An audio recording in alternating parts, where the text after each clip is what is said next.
Episode 54. Anjani bereaksi. Mi turun dari mobil yang mengantarkannya ke sekolah. Sebenarnya Mi tidak mau diantar pakai mobil. Biasanya dia naik motor butut saat di desa. Tapi sepertinya Kenzo tidak bisa dibantah dan harus menuruti aturannya. Lihatlah bagaimana dia sekarang menjadi pusat perhatian di sekolah barunya itu. Dengan seragamnya yang masih seragam yang dulu karena seragam barunya belum. Ceti. Sweet. Why ada anak baru? Cantik guys. Tapi kok katrok? Lihat tuh pakaiannya. Dia kan belum ganti seragam. Kalau udah ganti juga bakalan gak katrok kok. Tapi dari seragamnya itu sepertinya dari kampung.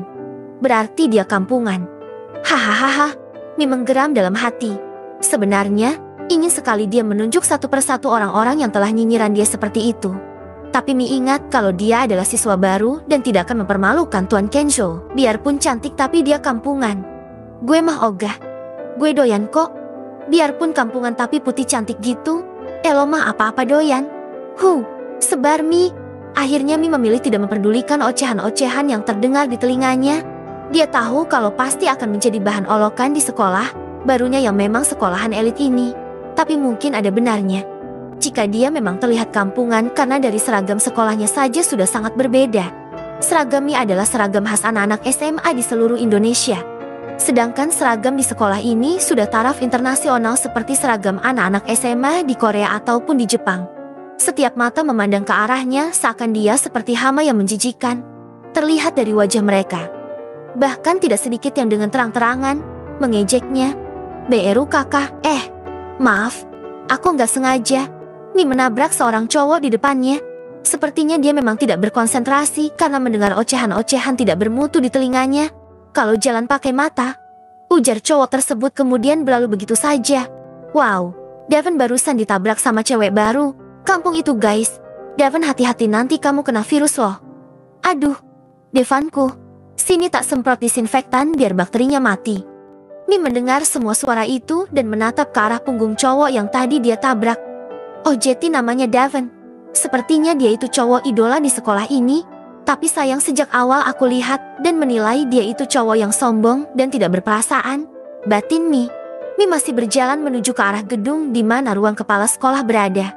Meskipun tidak ada yang memberitahukannya di mana gedung kepala sekolah, gadis itu terpaksa mencarinya sendiri karena dia tidak mau bertanya dengan siswa-siswa yang ada di sekolah ini. Bagi Mi, semuanya hanya murid yang banyak tingkah dan sombong. Kesombongannya karena mereka merasa jika memiliki banyak uang dan tajir melintir, padahal mereka lupa kalau semua itu hanya milik orang tua mereka. Kalau orang tua mereka tidak terlahir dari kalangan orang kaya, sudah dipastikan mereka juga akan hidup miskin seperti dirinya. Semuanya hanya karena ketidakberuntungan dan takdir. Mi hanya perlu menjalaninya dengan enjoy dan tidak perlu merasa rendah diri. Tepat beberapa meter di depannya, terlihat tulisan di atas pintu yang bertuliskan jika itu adalah ruangan kepala sekolah. Mi langsung berinisiatif untuk mengetuk pintu tersebut. Tok, tok, tok. Terdengar sahutan dari dalam menyuruh tamunya masuk. Akhirnya Mi membuka pintu setelah mengambil nafas dalam-dalam dan menghembuskan perlahan demi berhadapan dengan kepala sekolah di sekolahan elit ini. Duduklah, kamu adik iparnya Tuan Kenzo ya? Mi mengangguk. Iya pak, jawab gadis itu tanpa rasa gugup sama sekali. Sepertinya memang Mi ini sudah terbiasa menghadapi orang-orang penting seperti pria di depannya ini. Mi juga sering mengikuti lomba ataupun turnamen saat di sekolahnya yang dulu, sehingga dia bisa mengontrol kegugupannya. Mi bisa melihat jika kepala sekolah ini terbilang cukup muda, mungkin usianya sekitar 36 atau 37 tahun. Nama saya Pak Andi Nugroho, selaku kepala sekolah di sini. Ujar Pak Andi. Baik Pak, jawab Mi. Mulai hari ini kamu bisa bersekolah di International School ini karena Tuan Kenzo sendiri yang mengatakan langsung pada saya jika adik iparnya akan bersekolah di tempat ini. Hal itu merupakan suatu kebanggaan yang luar biasa karena apa Kenzo mempercayai sekolah ini untuk adik iparnya. Semoga kamu betah dan kamu akan langsung masuk di kelas 12 favorit. Ayo ikut saya, ujar Pak Andi berdiri dari duduknya. Mi juga ikut berdiri dan berjalan mengikuti Pak Andi untuk menuju ke kelasnya. Gadis itu hanya berharap jika di kelasnya nanti dia tidak akan dibully hanya karena penampilannya yang kampungan. Di sisi lain, Anjani menyelinap masuk ke dalam basement di mana mobil Kelvin terparkir. Dia sudah berjanji kepada Hwan akan menyabotase mobil Kelvin. Anjani tahu bagaimana peraturan di kantor tersebut karena dia pernah bekerja selama seminggu di sana. Anjani juga tahu di mana parkir juga karyawan dan juga para bos besar. Karena hal inilah yang membuat Huan meminta dirinya yang beraksi daripada menyewa orang-orang luar yang belum tentu paham di mana letak mobil Kelvin. Itu dia mobil Kelvin. Gumam Anjani yang sudah menutupi wajahnya dengan masker dan juga memakai topi. Dia berdandan layaknya karyawan biasa sehingga tidak ada yang mencurigainya. Misinya kali ini disuruh oleh Huan untuk menggunting kabel rem yang ada di bawah mobil. Anjani sudah belajar dan tahu di mana letaknya. Dengan gerakan cepat Anjani berjongkok dan masuk ke kolong bawah mobil secara kilat. Anjani langsung menemukan apa yang dituju dan dia langsung memotong kabel tersebut. Semoga saja rencanaku kali ini berhasil. Misi pekerjaan ini sudah kulakukan. Entah bagaimana nanti Kelvin dan Kenjo nanti, aku sudah tidak peduli. Yang penting anakku selamat. Gumam wanita itu dan kemudian keluar dari tempat tersebut.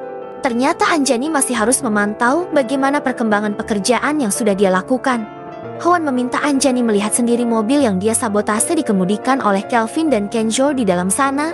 Tentu saja bayarannya harus sebanding dengan apa yang dia kerjakan.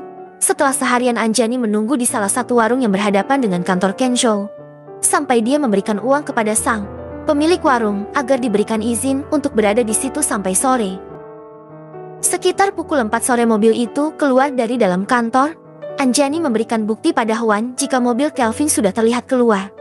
Oke, tugasku sudah selesai bukan? Baiklah kamu boleh kembali ke rumah. Anjani tersenyum lega. Akhirnya dia telah menyelesaikan tugasnya yang lumayan cukup berat itu. Anjani sudah tidak sabar ingin bertemu dengan putrinya Isabel. Karena dia melakukan semua ini hanya untuk sang putri. Bersambung.